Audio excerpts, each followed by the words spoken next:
So example 20 is all about sketching the function and its inverse. So I'm going to start off by sketching this graph. If you are unsure what a graph looks like, go ahead and type it into your graphing calculator. Go to the table, pick some good points to put on your graph if it's something that you're not used to sketching. So I'm going to go ahead and graph this out. This is a simple, just linear equation. So I go up 2 for my y-intercept, and then I go down 2 over 1. And there we go. Here is our line. Make sure I get it right here. There we go. Maybe I'll put more dot on there. Okay, so to sketch out inverse, there's a couple ways you can do it. Personally, I like switching X and Y. Okay, so you take all the points that exist on your f of x function, and we should label just to make sure everything's nice and neat. That is, to me, it's the most accurate. However, there's another way that you can do it. If you're really good at drawing and have a ruler, you can reflect across y equals x. That is the diagonal line that comes around here as a slope of 1 right through the middle. Okay, I think I'm going to go ahead and try and reflecting for this first one, and then I'll switch x and y for the second one.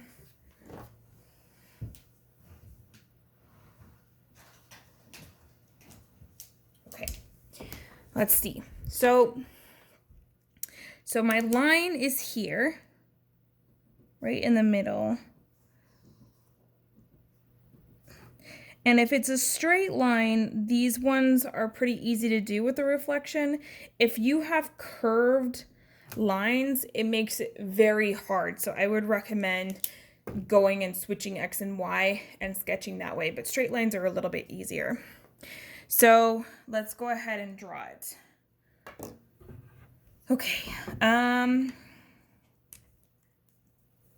So I'm going to start off this point here. You're just going to count like how many spaces it is to your line, and then count the same number of spaces out. So in this dot right here, I go 1 straight to the line, 1 whole box straight to the line, and then 1 whole box straight out. Okay. And because it's a straight line, you only need 2 points to draw it, but we'll go ahead and see what we can do. So if I wanted to reflect this one, I would go perpendicular straight to this horizontal line here, or sorry, the diagonal line. So I would go 1, 2 boxes diagonally, and then 1, 2 boxes out. So far it's looking like this. Okay, and if we wanted to go ahead and do one more, we could go and do this one. I see 1, 2, 3 and a half, 1, 2, 3. And because it's straight, we can go ahead and fill it in here. And there we go. Those are your inverses. Okay. All right, for this next one, I'm going to switch X and Y because it's a lot easier. So here we go. In case you don't know what this looks like, this is a parabola. Okay, it's a downward facing parabola because of the negative, and it also goes up 4. So I'm going to go ahead and draw it by memory. If you do not know what this looks like, go ahead and use a graphing calculator to help you out. Okay, that's what the original looks like. I'm going to go ahead and write that on here. And then I'm going to go ahead and switch X and Y. That, to me, that's the easiest. So if we wanted to list out a couple good points, I see, it's hard to see, hold on. I see 0, 4, 1, 3,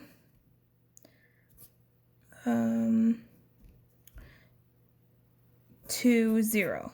Okay, the reason why I'm picking those points and not any of these ones is because for our inverse, we want the graph to be greater than or equal to 0. The reason why is because its function is not, its inverse is not a function if you draw the horizontal line test. So what you're actually doing here is not even graphing anything negative, and that way it'll work no matter what.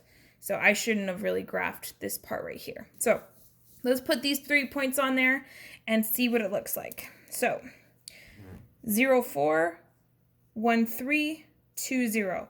Now, those are the originals. For our new one, we switch them. So all of these are getting switched. Okay, so 4, 0. 4, 0. 3, 1. 3, 1. 0, 2. 0, 2. Okay. Oof.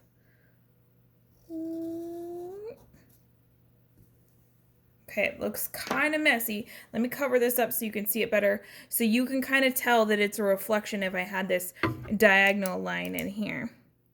I recommend using pencil so that you can go back and erase. Curved lines are definitely a lot harder to do than the straight ones.